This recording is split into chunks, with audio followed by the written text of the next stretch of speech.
और वे बच्चा पार्टी कैसे बड़ा तू लोग? अरे सुमिंद्र, ई का हो गइल? चोट कैसे लागल? अरे ई ता बाइक स्लिप हो गइल।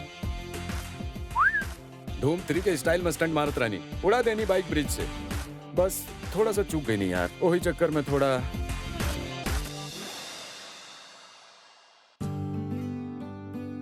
का हो रहल बा यहाँ?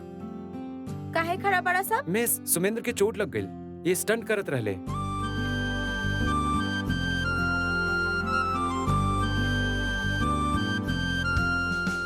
कैसे लागल ई चोट?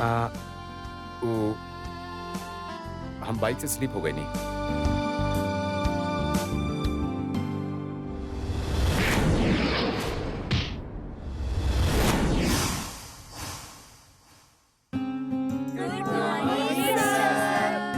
गुड मॉर्निंग बच्चा लोग, प्लीज सिट डाउन।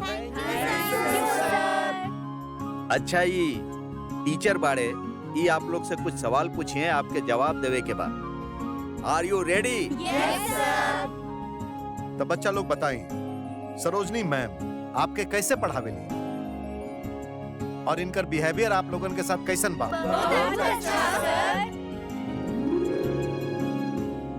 सर, हम कुछ कहे चाहत बानी। हाँ हाँ कहा। सर, सरोजनी मैडम इतना अच्छा पढ़ावे नहीं कि जे लड़का आज तक ना पढ़त रहे वो भी अब पढ़े लागल बा। अगर ऐसा टीचर हर स्टूडेंट के मिल जाई तो सबके काया ही पलट जाई। सुमिंदर, अगर तू तारीफ कर रहा बाड़ा तो हम मान लेत बानी कि वाकई मिस सरोजनी बहुत अच्छा पढ़ावेली। वैसे ई चोट कैसे लग गई? सर, बाइक स्लिप हो गई रहे। अच्छा बच्चा लोग, अभी सर आप लोग से और सवाल पूछिए और आप लोग के इनकर सवाल के जवाब देवे के बाद। तो सर, का आप मिस सरोजनी के पढ़ावे के तरीका से खुश बानी? Yes ma'am. सर, टीचर ते इतना अच्छा पढ़ावे नी कि हमनी इनकर कौनो क्लास मिस न करे चाहता नी। Excellent, very good. सरोजनी, तुम्हार परफॉर्मेंस बहुत ही अच्छा बा। Well done and best of luck for your new step. Thank you so much sir. चलिए। So now I make a move.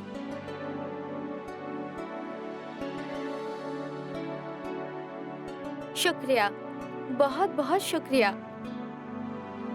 आप सब हमार बहुत मदद कैले बानी, लेकिन आप सबसे हम बहुत कुछ सीख ले बानी। कल से हम आप लोग के पढ़ावे ना आए। आप सब हमार पहला स्टूडेंट बानी। हम आप सबके बहुत मिस करब।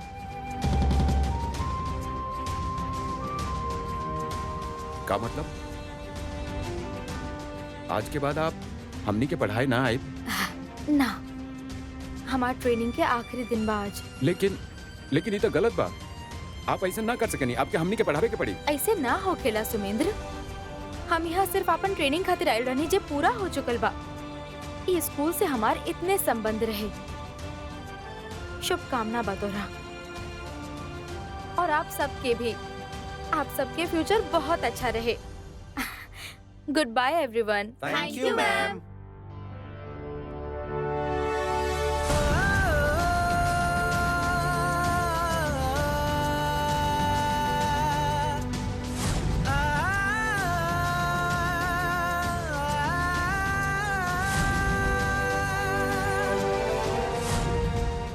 आपके संबंध सिर्फ स्कूल से बा, हमरा से ना। हम कुछ ना जाने ले। हम आपके ना जाई देव जब तक आप स्कूल में वापस आवे के वादा ना करब, हम ना जाई देव। सुमेंद्र प्लीज समझे के कोशिश करा, हम नहीं आ सकत। हमार ट्रेनिंग पूरा हो गइल बा।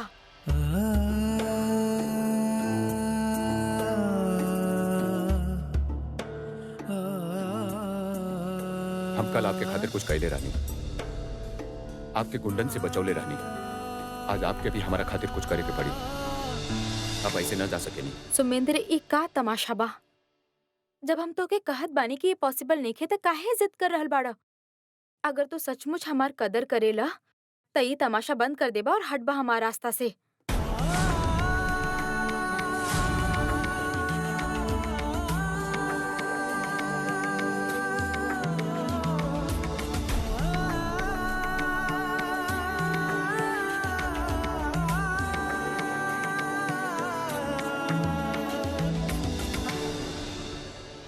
हमार बात आपके तमाशा लग रहल बा? हमरा आपके आदत से हो गई रहे और आप हमरा छोड़ के जा रहल बानी। Very bad.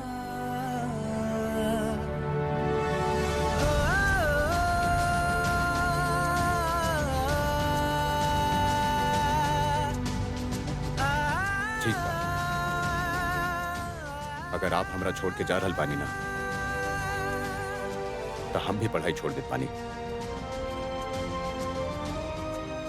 बिकॉज आपके बिना पढ़ाई करल इज टू मच बैड।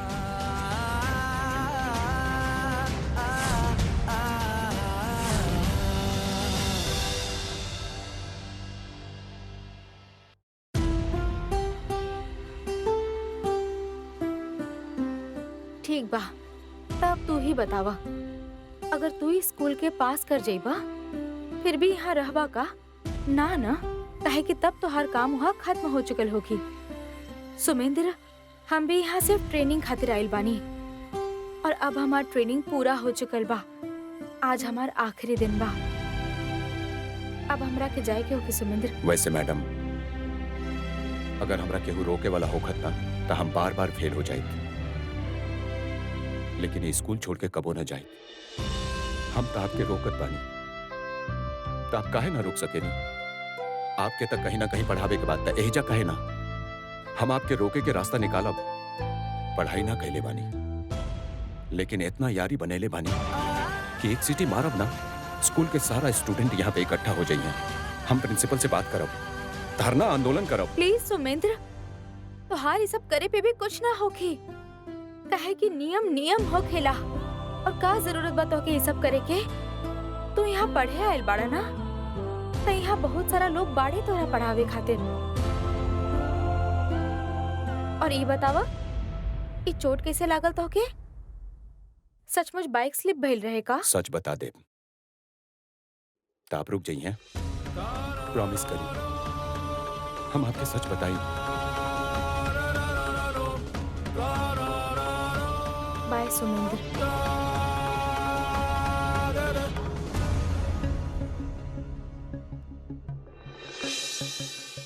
और हाँ, थैंक यू सो मच। हमार थोड़ा सा बात तो मन ले रहला तू, और थोड़ा सा सुधर भी गइल बाड़ा। बहुत अच्छा लागल हमके, बहुत खुशी भइल तोहारी बदलाव देख के।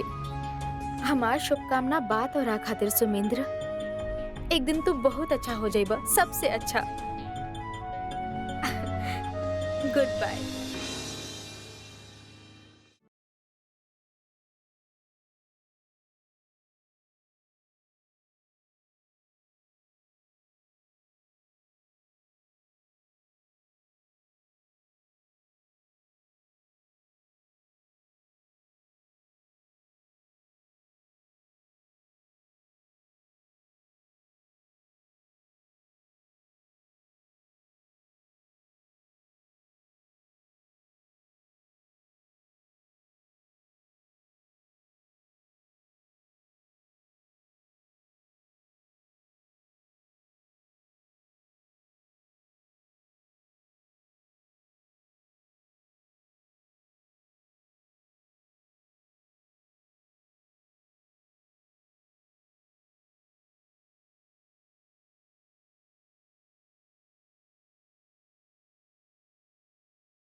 यार तू लोग के भी दुखी होबे के चाहिए। अरे भाई एगो टीचर के लेके इतना सैड काहे होखत बड़ा यार।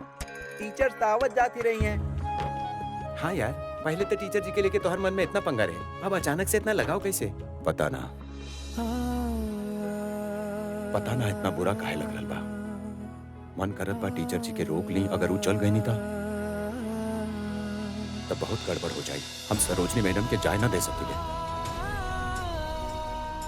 हमनी के उनका रोके के पड़ी, उनकरा से फिर से बात करे के पड़ी, अपन दिल के बात बतावे के पड़ी। अरे वो टीचर जी बानी, हमनी के बात समझिए।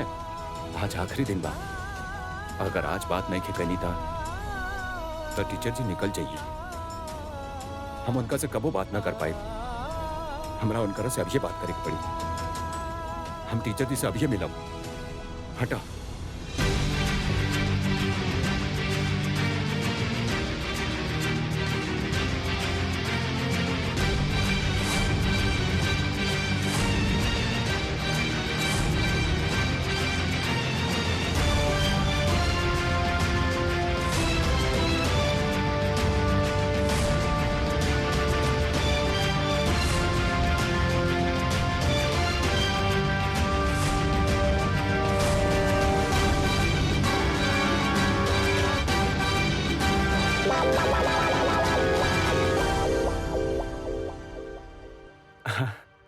और बढ़िया। हाँ। कैसे रोकी टीचर जी के, कैसे बुलाई हम?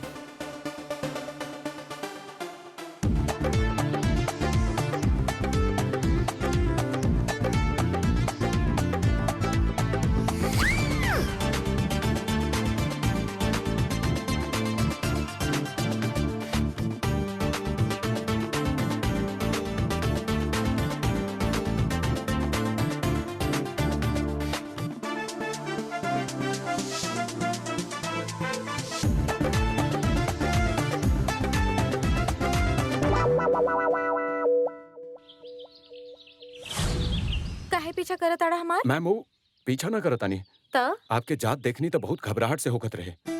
कुछ अच्छा ना लगा था। ऐसा लगत रहे कि ये सब ना होबे के चाहिए, आपके ना जाए के चाहिए। ऐसा लागत रहे कि अगर आप चल गए नहीं तो सब गड़बड़ हो जाई। ये हवा चलल बंद हो जाई, हमके सांस आइल बंद हो जाई, पता ना का हो जाई। हमके कुछ समझ में ना आ सुमेंद्र रहा का मैडम। कह रहल बाड़ा? ये सब सोचल अच्छा नहीं खे। हम मानत बानी कि अगर केहू जाएला तो दुख जरूर होखेला, लेकिन इमे इतना बड़ कोनो बात नहीं खे। एक काम करी ले, कॉफी पिए चलत बानी प्लीज। हमरा आपसे कुछ बात भी करे के बा प्लीज। त कहा ना का कहल चाहत बाड़ा? इहे बोला, हम तोरा साथ कहीं और ना आ सकेनी, हमके देर हो रहल बा। यहाँ कैसे बोली? ऊ कहत रहनी का सुमेंद्र? हम यहाँ पे ना बोल सकेले, यहाँ पे बहुत सारा बच्चा बड़े। हमरा मजाक ना बनवावे के बा, ना अपन ना आपके। तब फिर सॉरी, हम कहीं और ना आ सकेनी।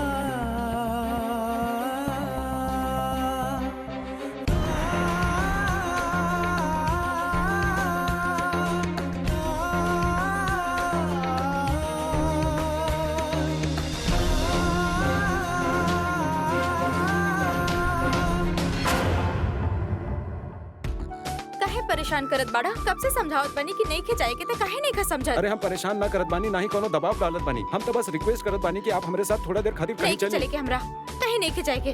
तू यहाँ से जा और हमारा पीछा कईल बंद करा। टैक्सी, टैक्सी रुका।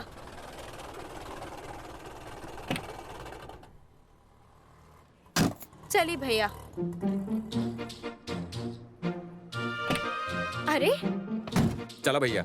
सुमेंद्र उतरा नीचे, उतरा। त तू ना मनबा। जब तक आप हमारी बात ना मानी है, हम चाह के भी आपके बात ना मान पाए।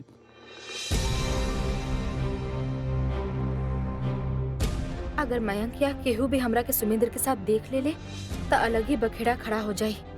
और मामी के तो बस हमरा के सुनावे खातिर बहाना चाहिए। यही से एकरा साथ जाइल ही ठीक होगी, काहे कि साथ ना छोड़ी अभी। ठीक बा, चला। चली कहाँ जाए के बाद? चला चला, और तू अपन घर जा। अरे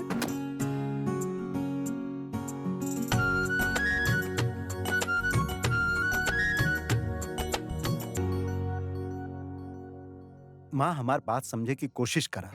सरोजनी के सरकारी नौकरी बिल्कुल पक्का बा। सरकारी नौकरी कितना इम्पोर्टेंट होखेला ये एगो प्राइवेट जॉब करे वाला ही बता सकेला। पिछला 4 साल में 5 जॉब चेंज कर चुकल बानी, लेकिन जहां पर भी जॉब करा वो जो कोनो भरोसा नहीं खे। यही से सरोजनी से शादी करे में ही भलाई बा। एक तो ओकर जॉब पक्का बा और ओकर तनख्वाह भी अच्छा बा। रिटायरमेंट के बाद पेंशन भी मिली और तो और गवर्नमेंट के काफी सारा सुविधा भी। आप जो ओकरा बदतमीज कहत रहेली ना, सरोजनी बिल्कुल वैसा नहीं खे। वो अपन मामा के शव में आकर ऐसा करत रहले। बस एक बार हमार ओकरा से शादी हो जाए ना, फिर देखिए माँ, गाय बना के राखब, खूंटी से भी बंधल रही और दूध भी दी। हाय रे हमार बुद्धि, ई सब बात हमके पहले काहे ना समझाइला। ओकरा कितना सारा उल्टा सीधा कह देनी हम। हमार बात के बुरा मान गए लोग ही होता। एगो काम कर, तू जा ओकरा बुला के ना एजा ले आवा। हम समझावता नहीं ओकरा के, हम बात करब। वहाँ नंदोई जी के सामने बात करब तब बिल्कुल बेकार बा। एजा हम ओकरा से ज्यादा प्यार से बात करब, मक्खन लगाई ओकरा के, वो समझ जाई। कितना बड़ा गलती करत रहनी हम। तो फोन लगावा ना ओकरा के, देखा कहाँ बा, बुलावा ओकरा के। हाँ देखत बानी कहाँ बिया।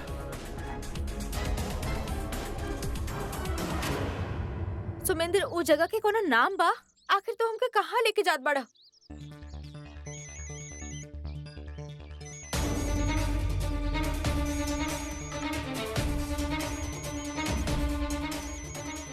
आई फोने नहीं क्यों उठावत, पता ना कहाँ बिया। एगो काम करता नहीं, जाता नहीं, जहाँ भी होके ओकरा लेके आई। इतना आसानी से वो ना आई। तू दीदी से कहिया वो कौनो भी तरह से ओकरा पटा के एजा भेज दी। फिर देखिया हम अपन बहू बनावे खातिर ओकरा कैसे मनावतानी।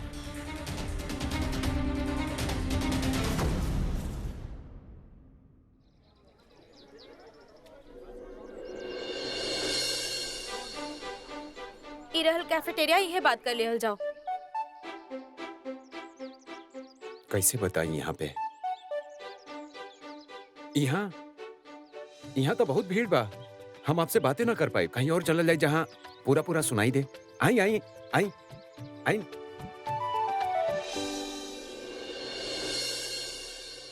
चल ये अच्छा बा कि भाभी मान गई नी। सारा गणित समझैनी तब जाके माँ के बात समझ में आई। अब तो वो सरोजनी के मिले खातिर घर पे बुलैले बाड़ी। ओकरा अकेले में प्यार से समझावल चाहता रही। हम कई बार ओकरा फोन लगेनी, लेकिन वो फोने नहीं क्यों उठावत। बहुत भाव बढ़ गई बियाई लड़की के तोहर फूफा के चलते ही। बस एक बार शादी होके दे, फिर तो के बताए कि कैसे पाँव के जूती बना के रखे के बाव के। बुआ शादी के बाद तो हम ओकरा सुधारिये दे। इतना तरीका तावेला हमके, बस आप आज पटाके ओकरा केहू तरह हमार घर पे भेज दी।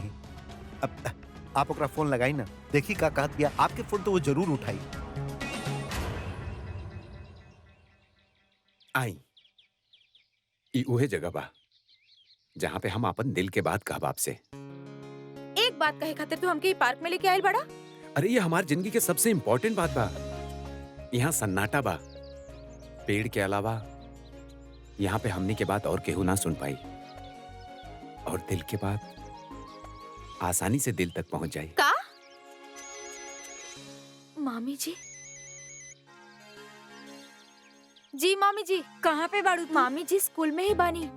ओ स्कूल के आज आखिरी दिन बा ना, यही से देर हो गई बा। अच्छा जल्दी आई हा। हाँ तो से कुछ बात करे के बा। जी मामी जी, बस थोड़ा देर में आ जाए हम। कहाँ पर बाड़ी हूँ? अभी स्कूल में ही बाड़ी, आवे में टाइम लगी ओकरा। ठीक बा बुआ, हम एगो काम करता नहीं, जाता नहीं, हम ओकरा वजह से पिक कर ले। अच्छा ठीक बा, संभल के जाइए। अच्छा जी ठीक बा। ये अच्छा कहनी आप। मामला के नजाकत देख के जे आप झूठ बोलनी हा, उसे हम बहुत खुश बानी। ये गार्डन में दिल गार्डन गार्डन हो गई। ता का करती, ना चाह के भी तोहरा वजह से हमके झूठ बोले के पड़ रहल बा। सुमेंद्र, साफ साफ बतावा कि का कहल चाहत बड़ा, आखिर बात का बा? हमके थोड़ा सा दिल्ली घूमे में या पार्क में बैठे के कोनो शौक नहीं खे। सीधा काम के बात करा। अरे काम के बात ना बा, इस सारा काम से जरूरी बात बा, हमरे जान से भी जरूरी बात भाई। ता कहा ना का कहल चाहत बाड़ा, पहली काहे बुझावत बाड़ा? मामी जी की फोन आ जाए, पता ना का समझ में ना रहल बानी कैसे कहिए। आप तो जाने लो हमके कुछ कहे ना आवेला। जितना हम टीवी पे, फिल्म में, सोशल साइट पे, दोस्तन में, दुनिया में देख ले बानी, खुद से सीख ले बानी, उहे के आधार पे हम कह रहल बानी। दिल कहलस कि कह डाला तो हम कह रहल बानी, ना कहब तो हम जिंदा भी ना रह पाई। कहा ना हमके लेट हो रहल बा सुमेंद्र। वो हम कैसे बताई कैसे बताएं टीचर जी? सुमेंद्र तू कहबा कि हम जाएं? हम कह रहल बानी कि ऊ योगिता? हाँ योगिता, हम ठीक बानी। तू बतावा तू कैसन बाड़ू? का बोली? कैसे बोली? देखा ट्रेनिंग के आज आखिरी दिन बा, फिर बस अपॉइंटमेंट के इंतजार। तो के कुछ पता चलल का अपॉइंटमेंट के बारे में? कैसे बोली टीचर जी के दिल के बात? हाँ ना, हमके पता चलल रहे कि सेंट्रल स्कूल के जो पीजीटी के पोस्ट बा वो मंथ एंड तक आ जाए। चलो देखल जाओ का होखता। अब योगिता सुनो ना, अब हम थोड़ा सा बिजी बानी और घर जाए खातिर भी लेट हो गइल बा। हम तो से बाद में बात करत बानी, ठीक बा? Bye.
I love you teacher ji. I love you teacher जी।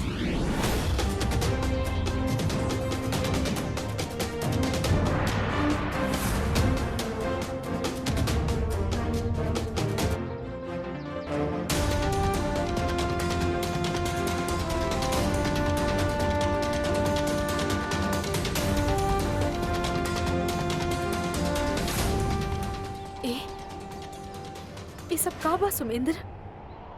तू होश में तो बड़ा। ई का बदतमीजी बा, बदतमीजी बा, बदतमीजी बा।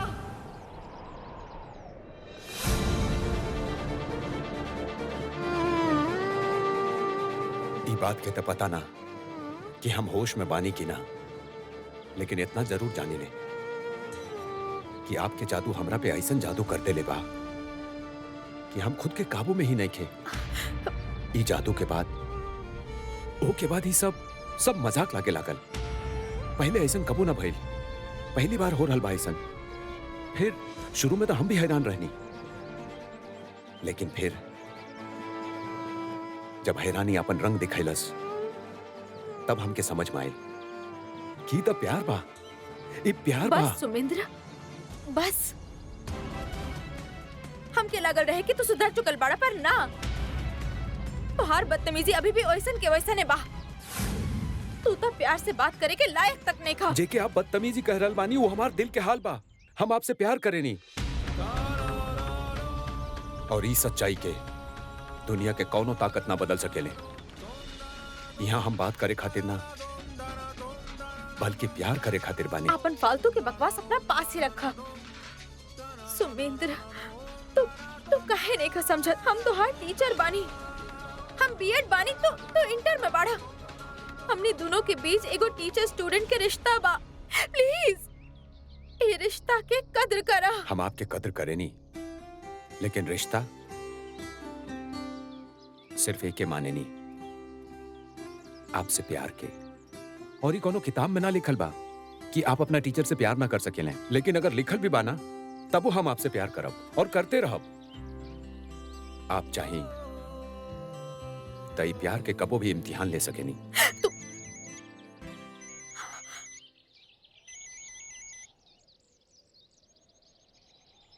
हाँ मयंक। हेलो सरोजनी, कहाँ बाड़ू तू? हम तुम्हारे स्कूल के गेट पे तुम्हारे इंतजार कर रहल बानी। हम तोके लेवे आयल बानी। हम निकल गए नहीं, हम रास्ता में बानी। कब निकल लू? बस अभी थोड़ा देर पहले निकल बानी। का बकवास कर रहल बाड़ू? हम आधा घंटा से तो तुम्हारे स्कूल के बाहर खड़ा बानी। हम घर पे पहुंचे ही वाला बानी। हम रखत बानी। बाय।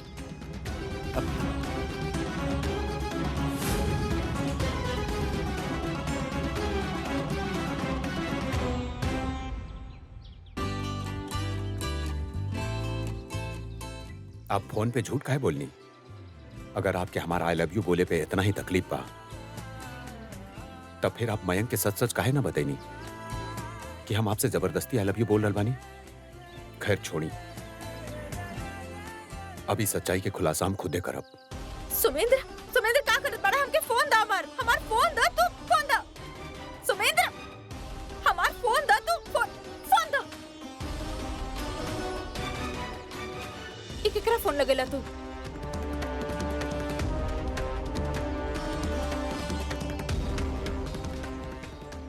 हमार नंबर बा,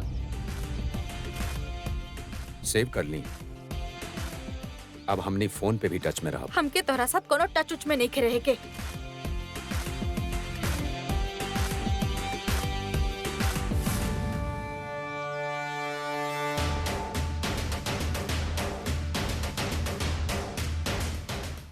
हमार जान, तेवर तो आप में बहुत बा मैडम जी,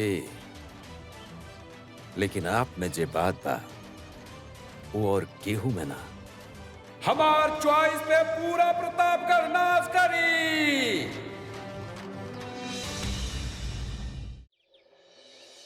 दोपहर हो गए और बुढ़ाओ अभी तक ना आए, कोनो खबर तक ना आए उनकर। आज रात भर सैर करी है। रात से बाहर बानी, पता ना कहाँ होगी, कैसन होगी। ए निर्जरिया, वो गुस्सा में आके कहीं रेल के नीचे कट मरता ना गई, या कहीं किसी कुआं में कूद के जानता ना दे देलस। ए निर्जरिया, केहू के भिजवा के देखा ना, पता तो चले कोनो नदी तलैया में डूबता ना गई नी। अरे अम्मा बस भी करा, जितने मुंह खोल रहल बानी उतने बुरा बोले जा रहल बानी आप तो। हमार मन कहेला कि बाबूजी जिंदा भी आई हैं और सही सलामत भी हैं। सब्र रखी, देख लेनी अपन बेटा के करतूत। अरे बचपन में इनकर लगाम कसले हुकती ना, ताजी दिन न देखे की पड़त। अब का कहीं बहुरिया, ऐसन कपूत से तो हमनी पूत ही रहती तो अच्छा रहत। अरे उ तो अपन बाप के भी ना बख्शल, धक्का मार के घर से बाहर निकाल देलस, वो भी रात के। पता ना कहाँ होगी हमार बुढ़ाऊ, कुछ खाए भी होगी कि ना, कि ऐसे ही भूखल प्यासे भटकत होगी। जा रे कपूत, ई बुढ़ापा में अपन बात के तंग कर रहल बाड़ा, कीड़ा पड़ी कीड़ा।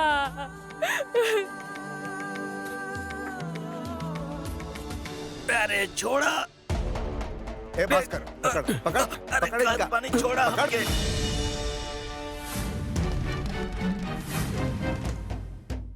अरे बेहुदा, चली छोटा नहीं खे आवे के हमके तोहरा घर में। छोड़ा, बैठी। भगवान तोहरा के कबो माफ ना करिए। तोहार पाप के गठरी बढ़ते जा रहल बा। जब ऊपर जाइबा ना ते यमराज तोहरा नरक के आंगन में सटा सट कोड़ा से पिटी है। बड़ा दुख देले बड़ा हमके तू। अब बंद करी आपन ही गरुड़ पुराण, समझ गई नी? रात भर पेट में अन्न नहीं गई और देखा जबान इनकर कैसे फाय फाय चल रहल बा पानी चक्की की तरह। ओए माता जी, संभाली अपन बुढ़ाऊ के, धीरज खो रहल बाड़ा नी। नहीं के रहे के हमरा तोहार घर में, नहीं के रहे के हमरा तोहार घर में, बैठी नहीं के रहे के हमरा। चुप रही। अब नौटंकी ज्यादा मत करी, समझ गई नी? ना तो ले आई रस्सी और ये बांध के रख दे तख्ता पर, और ताकत ताकत रात गुजरल बा और निहारत निहारत दिन गुजर जाई। बैठी। हे भगवान जी, हम पिछला जन्म में कवन पाप कर देले रहनी जेकरा चलते ही पैदा भइल बा।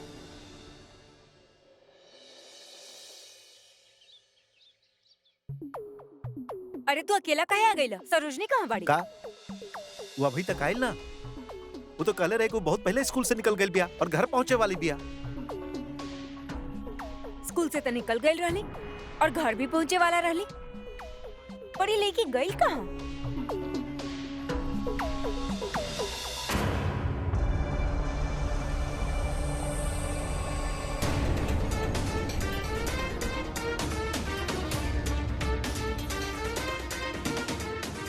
कहाँ रह गेल रहो तू?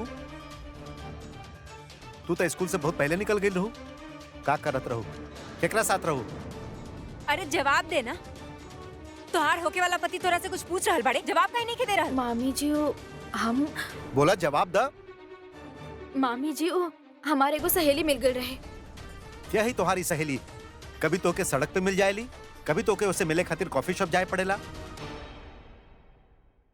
आखिर चक्कर का ही? आज हम तुम्हारू सहेली के नाम जानिए के रहब। हाँ हाँ बतावा, का नाम बा ओकर? आज हमके भी जाने के बाद तोहार सहेली के नाम। जवाब दा। बोला। अरे बोल ना, कुछ छिपा रहल बाड़ी?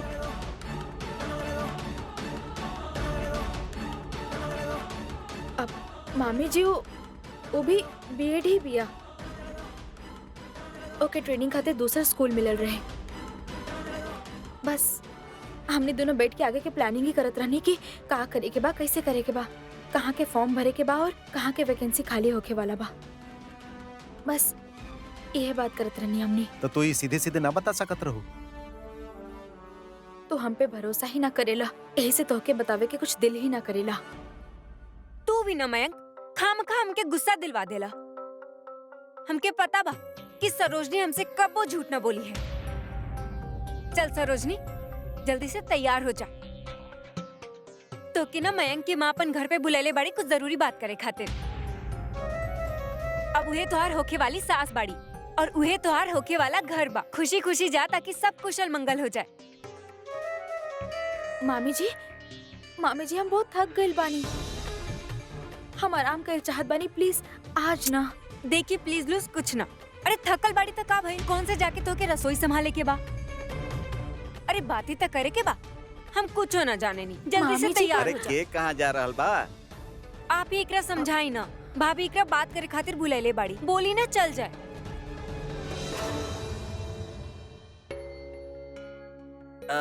सरोजनी बेटा, अरे तो ठीक है तबा,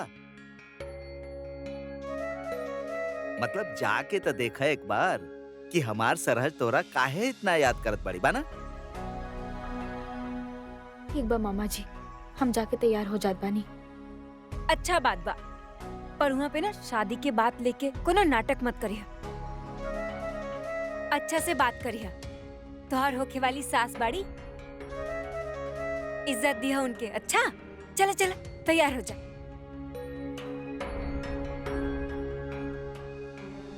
अरे चाय वाय पिएबू कि ना? हाँ हाँ आवा ना।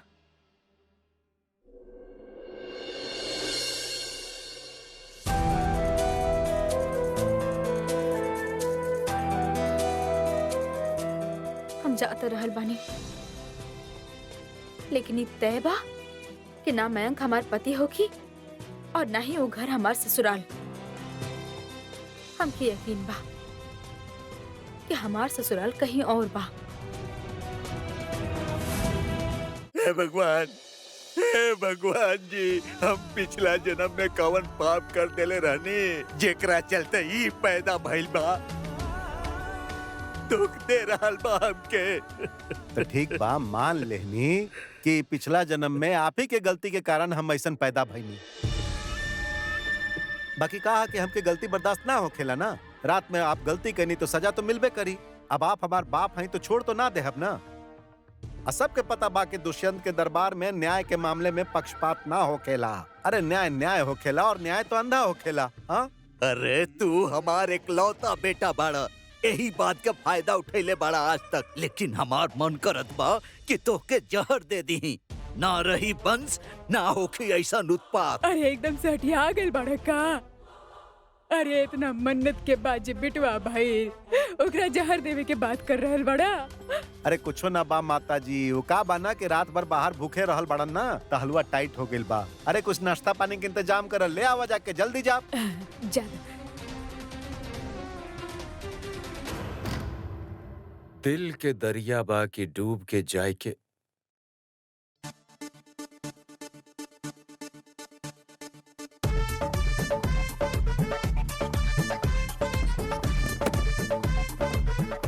अबे का करत बड़ा यार, का नाटक बा यार एगो तगड़ा सा शायरी लिखता यार। अबे यार तू हमके पढ़े लिखे देबा कि ना? और तोहरा पहले से पता बा कि हमरा ई शेर मोहब्बत में ये सब दिलचस्पी नहीं है। वैसे तो तू ये चीज के मास्टर बड़ा ना। अरे काहे परेशान करेला हमरा यार, हमार जेल हराम करके रखले बड़ा। माफ कर दा भाई। दिखले बड़ा ना कपड़ा के सांप। इला चाटा अपन किताब के, हम खुदे लिखब अपन महबूबा खातिर एगो शेर, समझला? एक दिन शेर आई और तोरा खा जाई, बता रल बनी।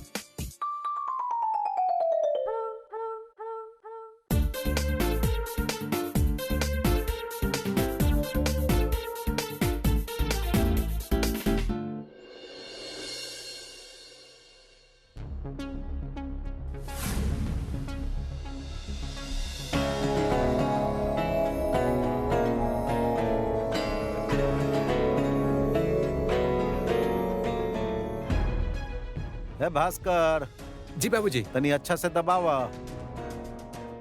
रात भर बाहर टहलल बड़े, थक गइल बड़े बुढ़ऊ। जी ए भैया, ए भैया, ई झूठे के मोह माया मत दिखावा, अपना पासे रखा। आप गलती कैले रही तो सजा दिहल हमार फर्ज रहे, अरे जा।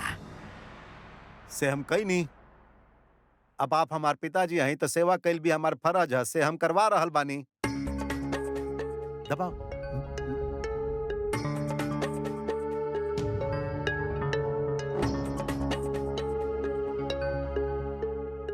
अरे मुंह खोल बे, का गर्दन घुमावत पड़े। भास्कर भैया के मामा 3-4 लोग के साथ आयल बाड़न। मामा निर्झरिया आ रहल बानी। का भइल? कैसे आ गेलन तोहार भाई चुपचाप? वह 4-5 गो आदमी के लेके फिर हमार शादी करवई हैं। कुकुर की तरह घुस गेलन चुपचाप। बता के आयल बानी। जब आप दिल्ली गए रहनी तब भास्कर के मोबाइल पे फोन कैले रहले। ए भास्कर, हाँ की ना? हट। दहेज में 2 रुपया देहलन ना और आ गेलन 5 गो आदमी के लेके खाए। कहाँ से खर्चा आई के दी? हाँ, तोहरा मुंह में दही जमल रहे, मना ना कर सकत रहू कि अकेले आवा। साला एकदम साला बा एकरी बहन के। हम ही आज करत बानी कुछ उपाय। जा ले आवा उनका भीतर, आज दवाई करब। जा जा जा। खई है।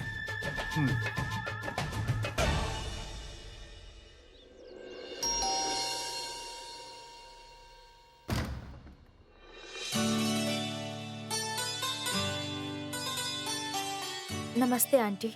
नमस्ते बेटा। आवा ना। अरे रुको रुको बेटा, पहला बार घर आयल बाड़ू, ऐसे कैसे अंदर आई दी? कुछ रस्म तो करे के पड़ी ना। एक मिनट।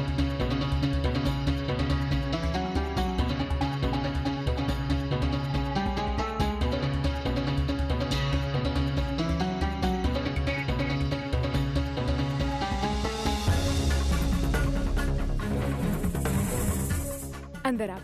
दायां पैर पहले अंदर रखिए। आओ। आजा।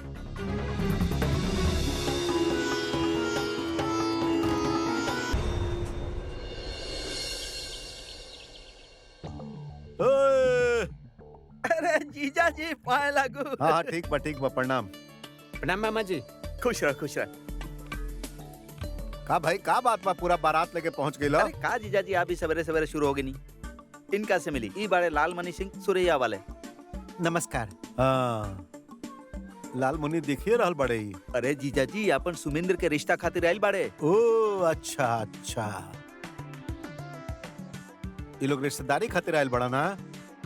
बैठी। ए सर, 500 के खुदरा बाका दता। अरे बाना जीजा जी अभी देत बानी।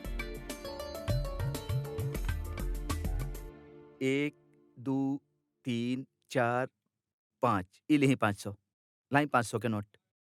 वो का बाना कि हमरे घर में 500 से कम के नोट नहीं खे। आ सुना, तोहर बाबूजी दहेज में 40,000 कम देले रहन, ओकरे में एडजस्ट कर ली है 500। अच्छा हाँ ए भास्कर, उ कहा कि तोहरे भाई सुमेंद्र के विवाह खातिर ये लोग आइल बाड़न, तो इनका कुछ नर नाश्ता करावे पड़ी ना, ओकरा बाते बात होखी। हाँ मिठाई ले आवा, ठीक बा? और एको पैसा अपना जेब से मत लगइया, यह 500 के लइहा। और आजकल हलवाई बहुते गला काट हो गेल बा, संभाल के ठीक बा बाबूजी। जा। बैठ जाए जीजा हाँ जी। बैठा बैठा। हाँ ठीक बा। अरे ओ प्रमोद, ई देखा हम शायरी लिख ले बानी। अरे शेर का पूरा कविता लिख दे ले बानी, देखा तो सही। अबे सुना ना, मुड़ा ना। हाँ मुड़ा, सुना। मोहब्बत के पेंगे बढ़ा के तो देखा, हमरा तू जरा आजमा के तो देखा। हम मजनू नहीं खे, रांझा नहीं खे, पतंग के डोर के मांझा नहीं खे। जमाना के कांटे से हम न कटब, नदी झील सागर में हम न बहब। कदम दर कदम साथ तोरे चलब, जरा हम सफर बना के त देखा। मोहब्बत के पेंगे बढ़ा कर त देखा, हमरा तू जरा आजमा के त देखा। अबे वाह वाह बोला, देखा का शायरी लिख ले बानी।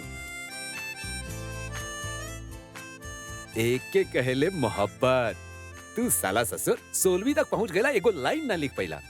कब से किताब चाट रहा बाड़ा। ई हो खेले प्यार के ताकत, तबे तुलसीदास कालिदास सब प्रेम के ताकत से कवि बन गए। और अब हम सुमिंदर सिंह शायर बन गई नी। सुमिंदर प्रतापगढ़ी, समझ ला। अब हम भेजवे के अपन जानू के सेंड।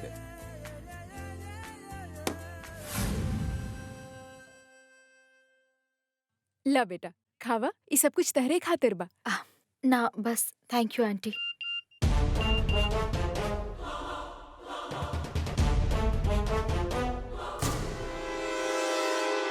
नाना कैसे बेटा, खा ना। तू घर पे पहला बार आइल बाड़ू और अब तो तू ई घर के होखे वाला बहू भी बाड़ू। बेटा हम तारा से कितना प्यार करत आनी, ई तारा के बता ही ना सकेनी। तू तब बिल्कुल हमार बेटी जैसन बाड़ू। और ई मयंक तो पगलाइल बाड़ा तारा खातिर। ऊ दिन गलती से हम तारा खिलाफ 4 बात का बोल दीनी। पूरा रात लड़त रहली लइका हमसे। अरे ई तो जहर खात रहे। हम कसम देनी, कहे लागल कि शादी करब तो सरोजनी से ही करब, ना तो जान दे देब। बेटा इतना प्यार करे वाला तो औरतन के जन्म के पूजा के बाद मिलेला।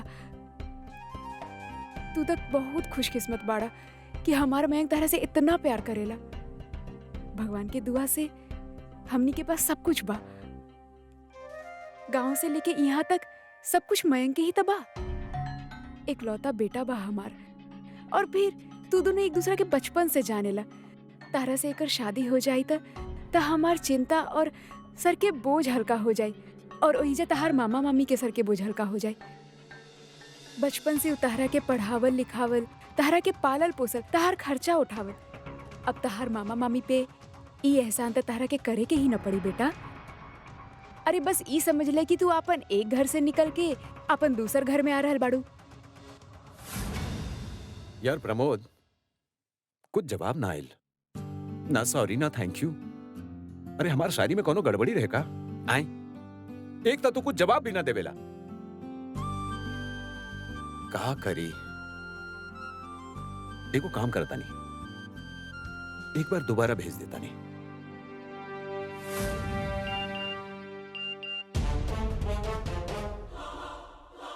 ये बाई जे सरोजनी के बार बार मैसेज कर रहा बा। बोला ना बेटा, कुछ तो बोला, चुप काहे बाड़ू? बेटा हमार प्यार में कोनो कमी बा? अगर कुछ लागेला तब बोल दा। तू ना बोलबू तो कैसे पता चली? हम का कहीं आंटी जी, मामी जी हमरा से कुछ पूछला बिना ही सब कह देले बाड़ी। एकर मतलब तू खुश नहीं खू? बेटा वो मर मर के तहरा के पढ़ावत रहनी, तहरा ई काबिल बनवला कि तू आज टीचर बन गईलू। बेटा वो लोग हमेशा तहार भला चाहले बनी, आगे भी चाहत रही। तहरा उनकरा से या उनकर फैसला से शिकायत ना होके के चाहिए। अगर हम कुछ गलत कह रहल बानी तब बतावा बेटा। हम का कहीं आंटी जी, अब जे मामा मामी कही हैं हम उहे करब। अरे उनकरा तो ये रिश्ता मंजूर बा। हम तो बस तहार मुंह से सुने चाहत रहनी, यही खातिर तो तहरा एजा बुलाईनी। अब हम खुशी खुशी शादी की सारा तैयारी कर सके नी। मुबारक है बेटा। ल ल ल मिठाई खावा, खाना।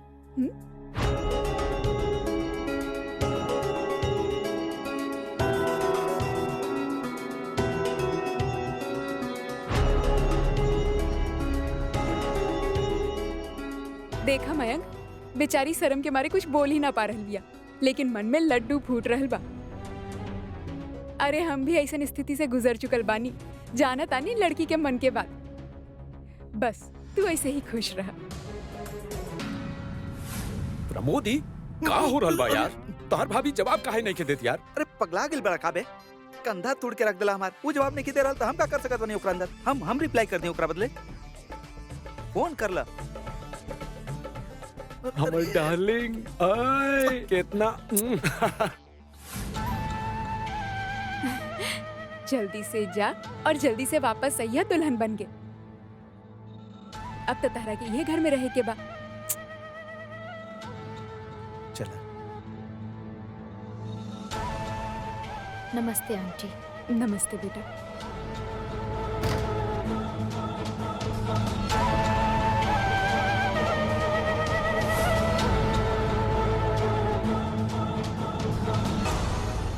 अरे जीजाजी, हमरा के इनकर बिटिया ई घर के बहू खातिर एकदम फिट लागेले। अच्छा, इनकर अब इंट्रोडक्शन हम आपसे पूरा करवा दी। ई बड़े लाल मनी सिंह जी। इनकर जौन बा कुंडा और प्रतापगढ़ में कुल मिला के 40 पैडल वाला रिक्शा चलेला। अच्छा, बहुत बड़ नाम बा इनकर। ऐसे ही कहत रहले कि हम अपन बेटी की शादी बहुत बड़ नाम वाला घर में करब। अरे हम कनी कि हमार जीजा से बढ़ केकर नाम बा। कुल मिला के समझ ली कि बस कोनो चीज के कमी नहीं खे। अरे नाना, हमार तारीफ कर देनी। अब दुष्यंत सिंह जी, आप तो राजा आदमी हैं। आपके सामने हमार तो कोनो औकात ही नहीं खे कि हम आपके मर्जी के हिसाब से आपके मांग पूरा कर सकी। बाकी इतना हम जरूर कहब कि कोनो चीज के, कोनो भी बात के कमी ना हो के देब हम। हाँ देखा बाप। और दूसरे को सबसे बड़ बात, हमार बेटी, बाबू साहब हमार बेटी बहुते पढ़ल लिखल बिया। हाँ? वो मशीन वाला स्लेट तो दिखावा जरा। हाँ। दिखावा दिखावा जीजाजी के, दिखावा ना, दिखावा। ई लही, देखी हमार लड़की। Hi, my name is Kamini. Matric 43%, inter में 42% विद ग्रेस। बीए में एडमिशन ना करैनी, but I have lot of knowledge and this is my profile. This is my another profile and I can cook also. और हमके और सब आयला करेके।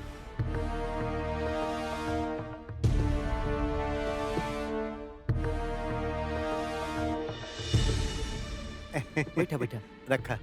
तो बाबू साहब अब बताई कैसन बाड़ी हमार लड़की? अब देखला, हम कहत रहनी ना बिटिया पसंद आई है। अब देखिए जीजाजी हमार पीठ ठोकी है। मारब नहीं एक कंटाप तो बहिरे हो जाइबा। हाँ? का रे?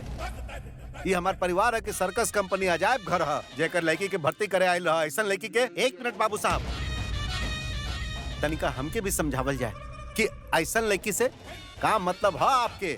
मारब एक कंटाप ना तो बुद्धि हरियर हो जाई तो हाथ। सर्कस के बंदर, हाँ? तमाशा बना के रखले बड़ हमार।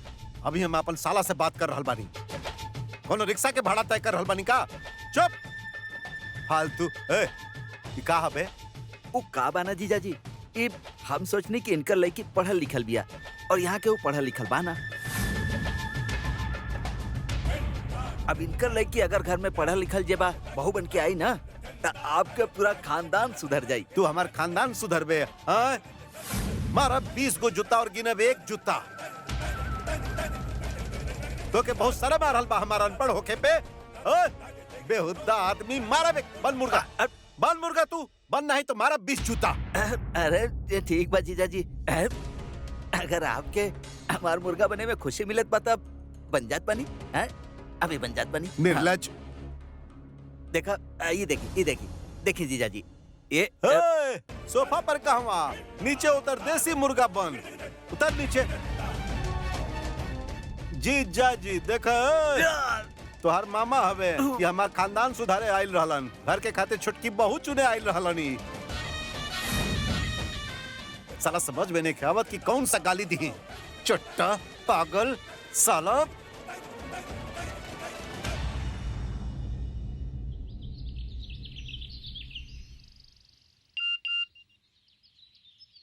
तो के बार बार केकर मैसेज आ रहल बा? आजकल चोरी चोरी तो केहू से मिल रहल बाड़ू। ई चोरी चोरी तो के मैसेज करेला? तनी फोन दिखावा जरा, हम भी तो देखी। हाँ के आखिर कर रहल बाड़ू तू? मयंक की का हरकत बा? तो हमार मैसेज काहे खातिर देखल चाहत बाड़ा? काहे? हम तोहार मैसेज नहीं देख सकत? ना, ये हमार पर्सनल बा। हमनी दोनों शादी करे वाला बानी, तोहार अकेले के कुछ भी पर्सनल कैसे हो सकत बा? अब तो हम देख के ही रहब कि तोके के मैसेज करेला। मयंक, हर इंसान के कुछ पर्सनल होखेला जे हर केहू से शेयर ना कइल जाला। द हमार मोबाइल। अच्छा, तब मैं हर केहू हई? कैसन बात कर रहल बाड़ू तू सरोजनी? आखिरी मैसेज में ऐसन का बाजे तू हमके दिखावल नहीं चाहत? अब तो हम देखिए के रहब। मयंक, हम बहस ना कइल चाहत बानी। द हमार मोबाइल। सुमेंद्र,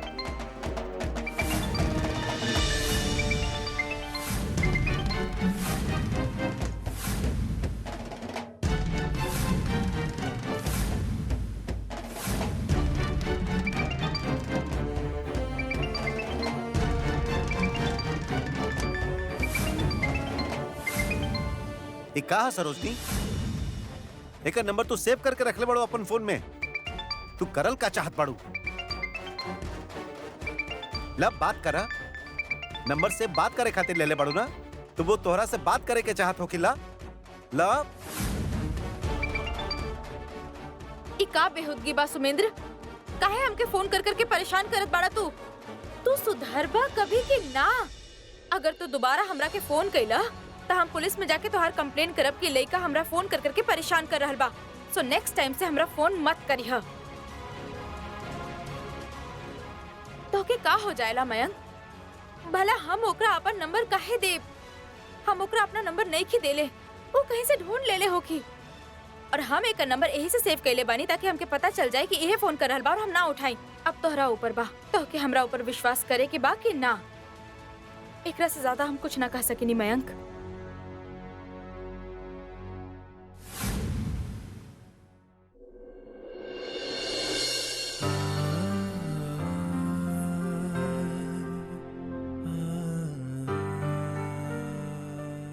का भेल भाई? सुमेंद्र प्रतापगढ़ी के महान शायरी काम में ना आइल का? अरे नॉर्मली शायरी में वाह मिलेला, बाकी तोहार चेहरा इतना उजड़ल काहे नजर आवत बा?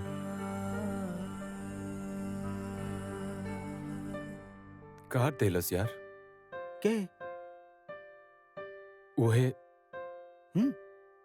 इतना प्यार से शायरी लिख ले रानी, लेकिन उनके हमार शायरी के कदर ही ना।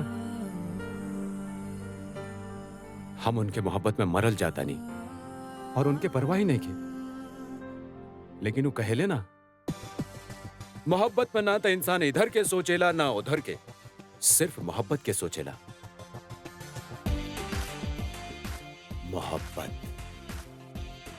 जिंदाबाद। हम भी सुमेंद्र सिंह बानी। सरोजनी के हम अपन घर के बहू बना के ही दम लेब।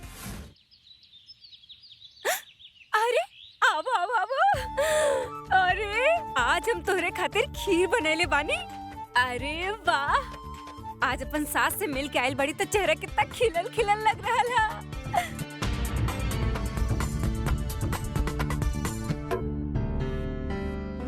मयंक देख, सरोजनी के चेहरा पे कितना खुशी दिख रहा है। खुशी से साफ पता लगता कि तोहार मम्मी शादी खातिर हाँ कर देले बानी और सरोजनी भी रिश्ता से खुश बाड़ी। जी बुआ जी, अब तो इनकर कोर्स भी खत्म हो गइल बा, ये और भी खुश बाड़ी। बस कुछ दिन में इनकर रिजल्ट भी आ जाए, फिर कहीं जॉब खातिर अप्लाई करे के होखी, कहीं ना कहीं अपॉइंटमेंट मिल जाई। यही बीच हमने शादी भी कर ले। अब 10 से 4 के जॉब होखी तो कोनो प्रॉब्लम भी ना होखी। सारा दुनिया हमने के घर में होखी, खुशियाँ, हंसी ठिठोले और सरोजनी। अच्छा बुआ जी, हम चलत बानी। एक खुशी के मौका पे आशीर्वाद ना दे। हाय हाय, तू दोनों के जोड़ी सलामत रखे भगवान। बस शादी की बात तू दोनों इतना खुश रहो, मौज मस्ती करो, ऐस करो बस। अच्छा फूफा जी। चला चला तू जा। हाँ अच्छा से जइहा। जी बुआ जी। बाय सरोजनी।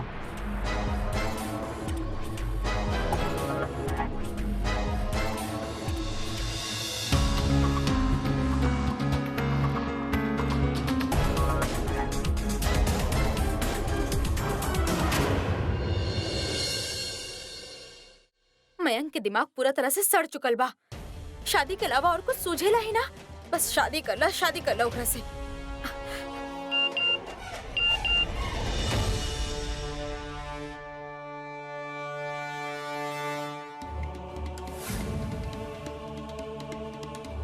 सुमेंद्र,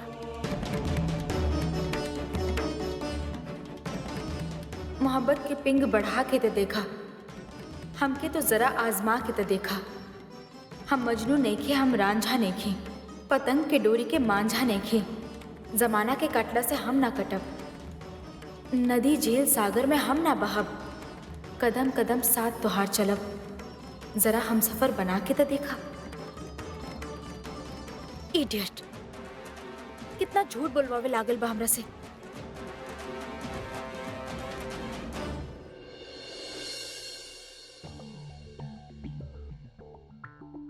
हम तोहरा के इडियट लागेला का?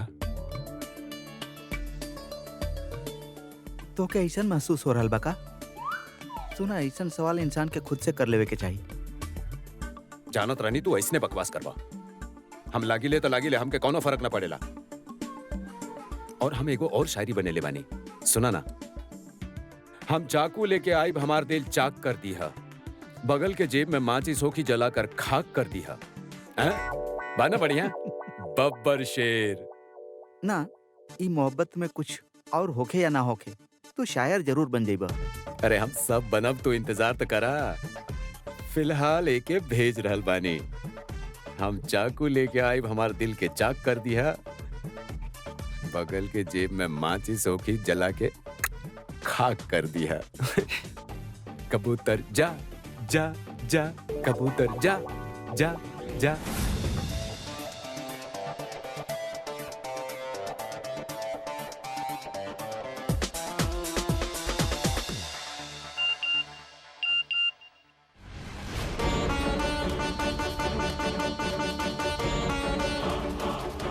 चाकू लेके आए, हमार दिल चाक कर दिया, बगल की जेब में माचिस रही, जला के खाक कर दिया। हे भगवान, आप केकरा हमार पीछे लगा दिले बानी? का लइका बा, कौन जिद्दी खानदान के बिलोंग करेला पता ना। ऐसन बा जीजा जी, बहुत भइल सम्मान। आप सबके सामने हमार बेइज्जती कर रहल बानी। साला मारब न तो के साला चोट्टा कहीं का। जीजा जी, मामा बनी। ई मामा ह कि ड्रामा ह? एकरा कोनो ड्रामा कंपनी में भर्ती हो जाए के चाहिए। हाँ? सुमेंद्र खातिर बहू लेके आयल रहलन। ई रिक्शा वाला के बेटी से करब हम बियाह? हाँ? आयल रहल रिश्तेदारी लेके और इज्जत के बात करत पड़े तू। ओकर शूटिंग करके आयल रहले, वो प्रोफाइल, ओकर बैग, पता ना काका दिखावत रहे हमके। तो आर कितना इज्जत बारे चोटा। हे भगवान, अरे का कर रहल बानी? हमार भाई के मुर्गा बना देने। हम वहाँ सोचत रहनी कि यहाँ शादी के बाद चल रहल है, बाकी यहाँ हमार भाई पे गाज गिर रहल है। कौन बुलेले रहे एकरा? हैं? तू बुलेले रहो एकरा? जी। एने घुमा, साइड प्रोफाइल द।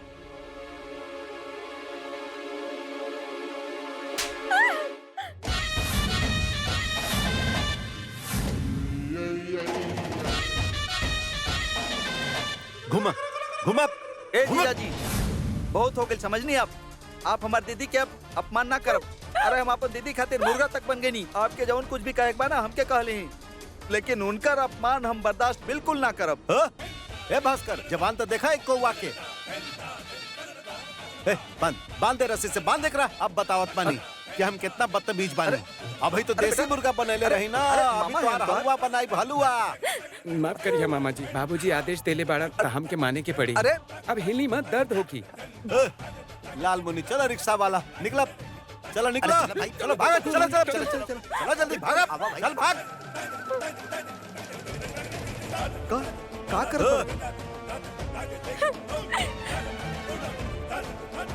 कन्यादान कर देले फिर कैसन बहिन रे हाँ?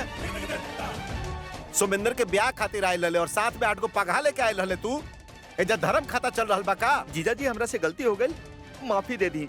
अरे माफी भी तो कोनो चीज होखेला ना, जाए दा भाई। अरे अब छोड़ा बेटा। हे भास्कर छोड़ मुगल के काम मारल माफ करी मामा जी। दीदी धन्य बाड़े तोहार पति देव और धन्य बाड़ू तू। अरे हम जा रहल बानी और ई घर में कबो हम अपन चेहरा ना दिखाई। हाँ तो जा अरे हाँ जा का तू कब ना ई घर में। पलट के थूकिया भी मत ना तो भूसा भर दे मुंह में समझ गइलो। ये रिश्ता लेके आइल हलन सुमिंदर के खातिर ये तय करिए कि हमार सुमिंदर के बहू कैसन होखी। हम लाइव सुमिंदर के खातिर बहू ओए तो हर काम रहे बच्चा पैदा कैल तू कर चुकल बाड़ू ठीक बा। अब बहू लावे खातिर मत सोचिए वो हमार काम है। हम चुनब सुमिंदर के खातिर बहू समझ लू। तू खाली तैयार रही है जब वो आई ना तो दरवाजा पे थाली दिखाई है आरती करी है काहे कि घर में हमार राज चलेला और आगे भी चली बस।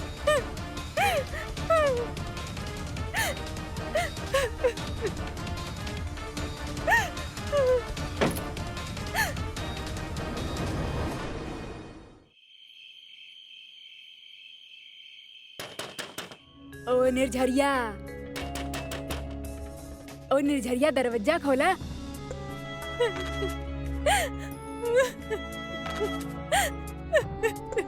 अरे हम तहार दुख समझ रहल बानी लेकिन का कही जौन अपन बाप के ना छोड़ेला तहार दुख का समझी। चला दरवाजा खोला। अम्मा दरवाजा खोली। अरे देखा निर्झरिया हम तहार सास होके के खातिर तहारा आदेश दे रहल बानी और सास के आदेश माने के चाहिए। दादी अरे देखा ना तहार माँ अपना आपके कमरा में बंद कर ले बिया।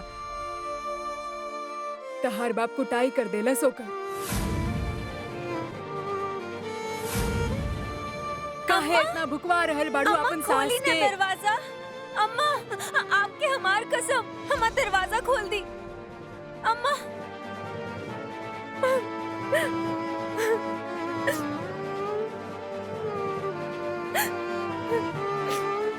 अम्मा अम्मा अम्मा निर्झरिया चुप। अरे ओ नालायक के दुख से रोएबू तो रोवत ही रह जाइबू। और हम कर भी का सके नहीं अम्मा जी।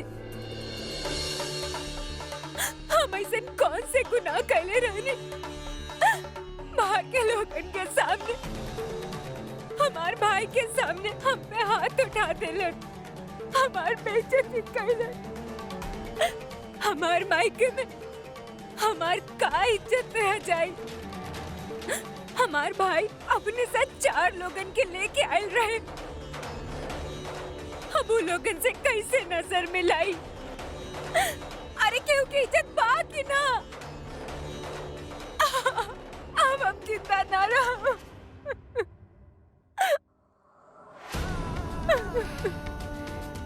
एगो बात बतावा तहार मर जावे से दुष्यंत सुधर जाई का। अब ओकर नालायकपन के का कहीं और तू भी तिल के तार मत बनावा। ई मरे के बात मत करा। अरे अभी तो बहुत सारा काम करे के बा। सुमिंदर बचवा के शादी करे के बा। बहू उतारे के बा तहरा के। अरे सुमिंदर बच्चा के बहू हम ना वो उतारी है। त का हो गए। अरे जैसे भी उतरे बेटा बहू के परछा त तहरा के ही करे के पड़ी ना। काहे? अरे आपके बेटा को औरत से कम बाका। औरत के भी सारा काम उनके से करवा ले। ससुर ना सास से बड़े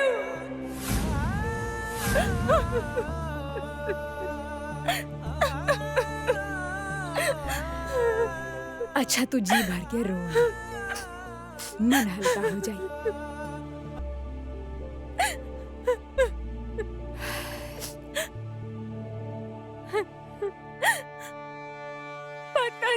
जाने कौन लड़की होए जेके सुमेंदर बहू बना के लाई है। और का हो कि ओकरी घर में जब वो बहू बन के आई। फिर का भेल दीदी? वो राक्षस राजकुमारी के ले गए? ना, तबे वहाँ पे एगो राजकुमार आ गई।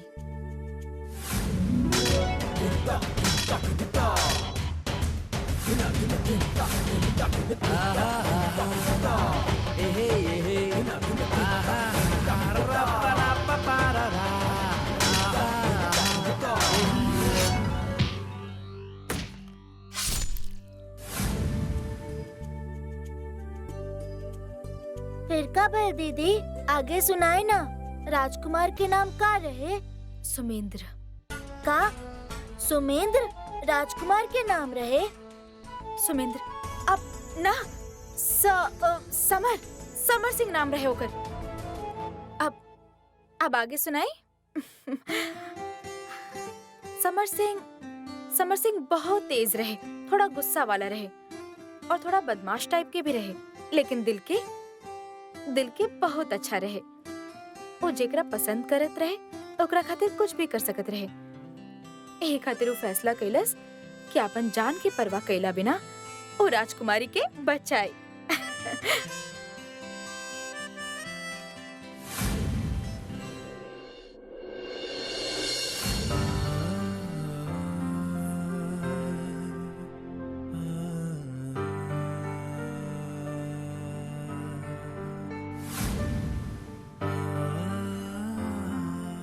का बेहुदगी बा सुमेंद्र?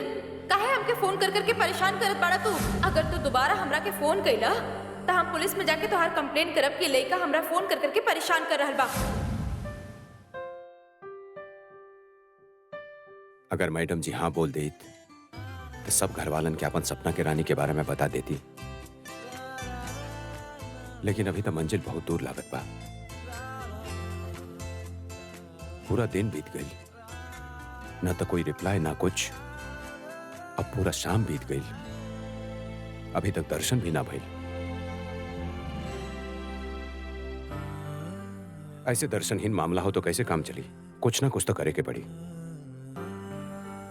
देखे बिना तो हम रह ना सकब, और अगर उनके देखे के बाद तो उनके घर जाए के पड़ी।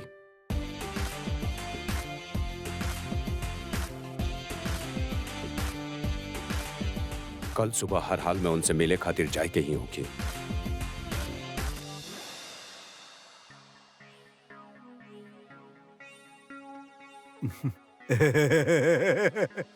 लात खाए के बाद रोटी अच्छा खिलावे लुआ। बैठा बैठा।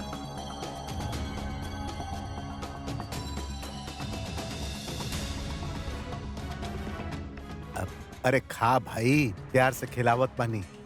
हमार जज्बात के कदर करा। अरे रोटी है लात ना। अरे पगली खात बखत रोइल ना जाला। ओए होए निर्झरिया। अच्छा एगो बात बतावा, कितना बार समझौले बानी कि तू अपना खातिर ब्लाउज ना पसंद करेलू तो बहू कैसे पसंद करबू? हाँ बोला, बोलले बानी कि ना? उक्का बाना दुष्यंत, बहुरिया अपन मन पसंद बहू चाहेली। अच्छा मन मुताबिक? हाँ। तोहार मन भी बा, दिमाग तो बा ना, तोहार मन भी बा। दिखावा हमके। अगर मन बा भी तो ओकरा बांध के रखा, काहे कि बहू आई हमरे पसंद के। हम खाली सर्टिफिकेट के इंतजार कर रहल बानी सुमेंदर के, बाकी सब फिट बा। बजरंगी भाई एगो मालदार पार्टी टेप के रखले बाड़े, वहीजा करब हम अपन सुमेंदर के शादी।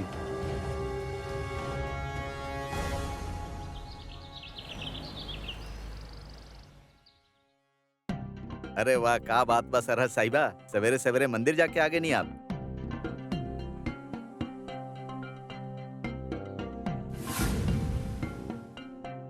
हाँ नंदोई जी, आज बहुते शुभ दिन बा।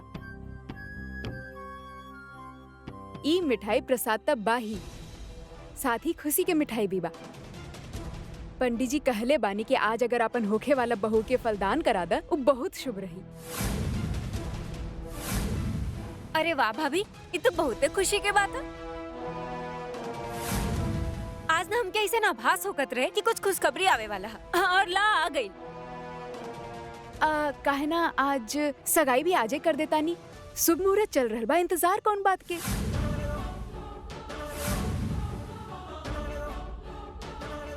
अब बेटा मयंक, तू जल्दी से जा और पंडित जी से कह दिया और जितना भी लिस्ट देले बानी ना सारा सामान ले आइए। बिल्कुल सही बात दीदी।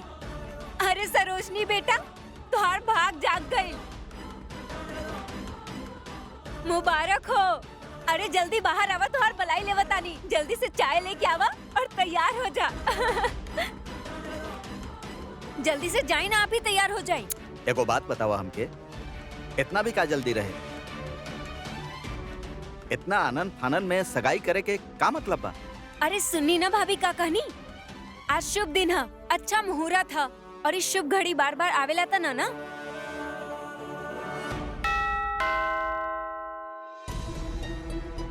देख के आवत बानी हमके बा।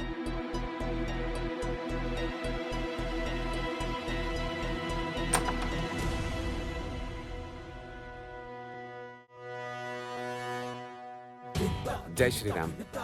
नमस्कार। बोली आप के बानी, कहाँ से आयल बानी? जी हम जनगणना विभाग से आयल बानी, थोड़ा जानकारी चाहत रहे। हम आपके ज्यादा समय ना ले। ये बताएं कि कुल आपके घर में कितना सदस्य रहेले? आई भीतर आई, आ जाइए आ जाइए। ये जनगणना विभाग से आयल बारे। जय श्री राम। जय श्री राम। महाशय, हमार घर में कुल 4 सदस्य बाड़े, 3 बालिग और एगो नाबालिग। अच्छा।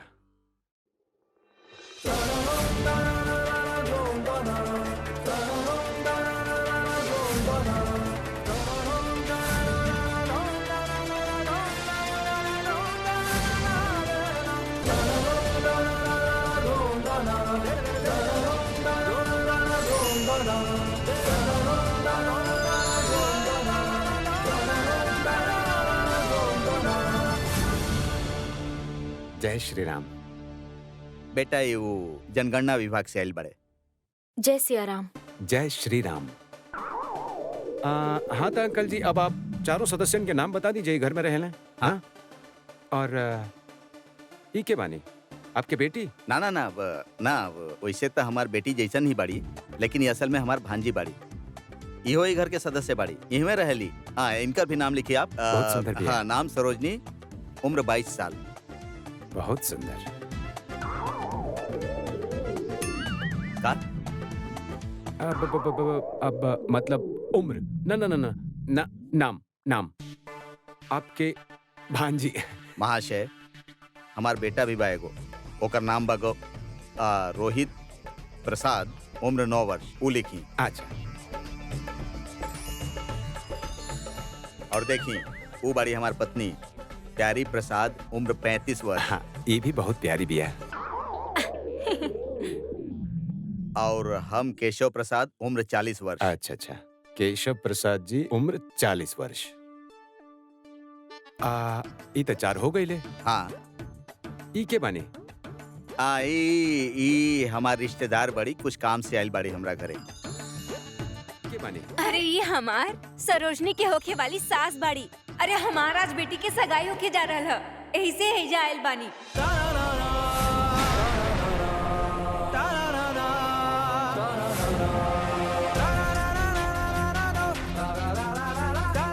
इनकर सगाई हो रहा बा। हाँ। हाँ, काहे? लेकिन आज सगाई कैसे हो सकेले? कोनो अच्छा पंडित से दिन ना देखेनी का आप लोग? ना ना, ये तो बहुते अनर्थ हो जाई। हे श्री राम, माफ करिहा ई दरिंदन के। देखी माता जी, आज सगाई करल बिल्कुल ठीक ना होगी। अरे शुक्र अस्त बा, गुरु व्यस्त बा और बृहस्पति पे राहु के कुटिल दृष्टि बा। हम तो कहतानी कि आप लोगन के ई सगाई तुरंत रोक देवे के चाहिए। सगाई करल तो दूर, एकर बारे में सोची भी मत। ई तो फसाई हमरा के। पता नहीं एकरा पास ऐसा आइडियाज कहाँ से आइला। ओ जनगणना वाले, तू का बगत जा रहल बा इतना देर से? तारा ये सब के बतावे के कहलक? तू अपन काम करा और निकला है जैसे। ज्यादा पंडित मत बना। अरे हम जाइब ना तक पुआ पकाई, लेकिन हम बता रहल बानी ग्रह नक्षत्र कर रहल बाने कि आज सगाई कराइल बिल्कुल ठीक नहीं खे।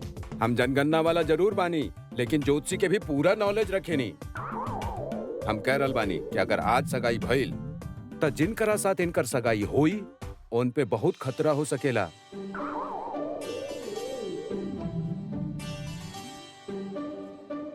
अब आप देख ली।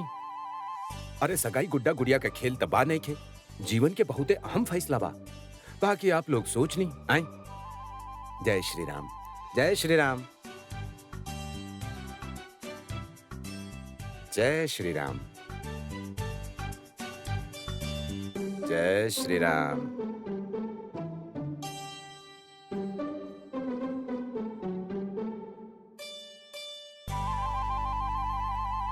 के रहली और का बक जात रहल, और अगर ई जे कहलक उ सच हो गइल त हमके तब मयंक खातिर बहुत चिंता हो रहल बा।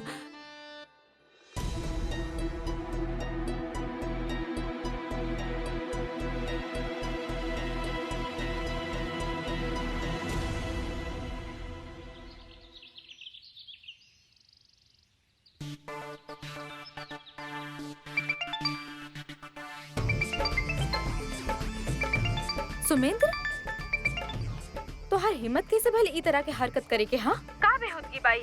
तो आपके उलंगूर कुमार से सगाई हो रहल बा? हाँ? हमार सगाई केहू से भी होखे, ओसे तोहार का लेहल देहल बा? तो होखेला के? हमार लाइफ बा, हमार डिसीजन बा। तू यहाँ काहे आयल रहला? अरे हम तो आयल रहनी आपसे पूछे खातिर कि हमार शायरी कैसन लागल, लेकिन लगातार शायरी से बात ना बनल। अच्छा एगो काम करें, हम फोन पे बात करे के मूड में ना मानी, तो जरा अपन घर के बाहर आई और हमसे मिली। हाँ, मिलल जरूरी बा ना तो का बा कि हम घर के अंदर आ जाए और प्रॉब्लम हो जाई, हंगामा हो जाई। जी आप आज तक ना देख ले हो कब। वो घर के बाहर गार्डन वाला रोड बा ना, ओकरा पास आ जाए और जरा तुरंत आ जाए, काहे कि सुमिंदर सिंह के वेट करे के आदत नहीं खे ना। हाँ, चला बाय ब्यूटीफुल, मिलल जाई गार्डन के पास। ठीक बा, अब हम तोसे मिल के ही बात करब। अभी बताओ बानी तोके।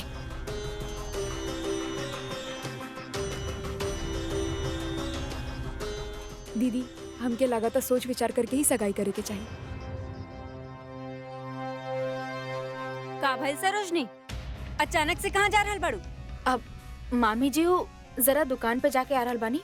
ओ हम नेट के रिचार्ज करवैले रहनी तो अब तक भइल नहीं खे। देख के आवत बानी कि का बात बा।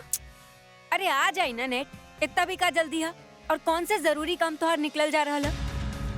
ना जाए तो सुमिंद्र आ जाए। मामी जी बस 5 मिनट लागे, हमके जाके आवत बानी ना। बेटा ठीक बा, जा जा जल्दी आ जाइए लेकिन। जी मामा जी।